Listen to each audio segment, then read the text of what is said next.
Баршаңызға қайырлы күн, құрметті оқырмандар, каналыма қош келдіңіздер. Бүгін сіздерге нанға ыстықтай да салқындатып та жейтін икра жасаймыз. Іштеңді ашатын, көрінісі өте керемет икра. Ол үшін бізге қажетті заттар: сәбіз, бұрыш, жартылай ашты бұрыш, қызанақтар, 1 дана пияз, 3-4 тал чеснок. Бізге қажетті заттар осылар. Ең алдымен жуылған пиязымызды турап аламыз.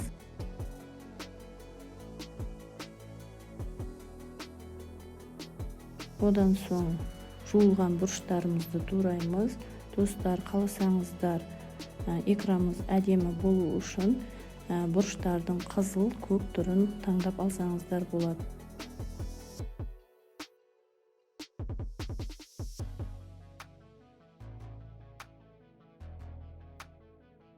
Сәбізімізді майдалап тураймыз. Міндетті түрде осылай турау шарт емес.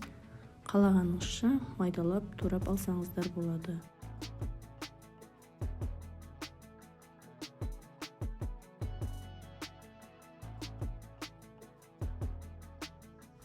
Сәбізімізді турап болдық. Енді жуылған қызанақтарымызды тураймыз.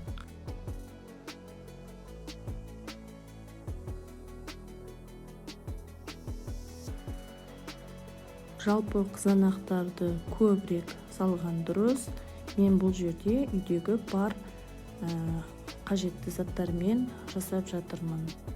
Қазанымызды қойып, астын жағып, май құямыз. Көбірек май құйған өте дұрыс. Майымыз қызғаннан кейін пиязымыз салып, қуырып аламыз. Пиязымыз әдемі қуырылып жатыр. Үстінен сәбізімізді саламыз. Одан 1 қасық тұз салып, қазанымыздың қақпағын жауып қоямыз. 5-10 минут аралығында ашып көріп, қазанымызды бір былғап қоямыз. Бұрышымыздың үстіне чесногымызды майдалап, теркадан өткіземіз. Чесногымызды майдалап турауға да болады. Мен бұл жерде теркадан өткізе салдым. Енді бұрышымызды салып, қазанның қақпағын 5-10 минутқа тағы да жауып қойып қоямыз. 10 минут өткеннен соң икрамызды ашып қараймыз. Оның үстіне лавр жапырағын, түйірлі бұрыштарды саламыз, дәмі шықсын деп укроп қосамыз.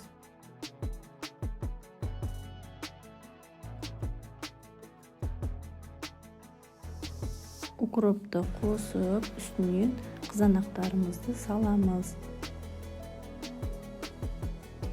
Оның үстіне дәміне қарай тағы да тұз қосамыз. Сосын араластырып, қызанның қақпағын жауып қоямыз.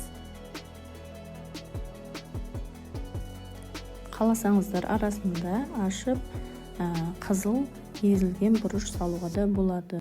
Осылайша қазанымыздың қақпағын жауып 30 минутқа қойып қоямыз. Енді жарты сағат өткеннен кейін икрамыз дайын болды. Икрамыз дайын, өте әдемі, дәмі керемет икра. Бұл икраны ыстық күйінде де, мұздай күйінде де жеуге болады. Достар, менің видеом ұнап жатса, лайк басып, подписаться етуді ұмытпаңыздар. Видеоның соңына дейін қарағандарыңызға көп рахмет.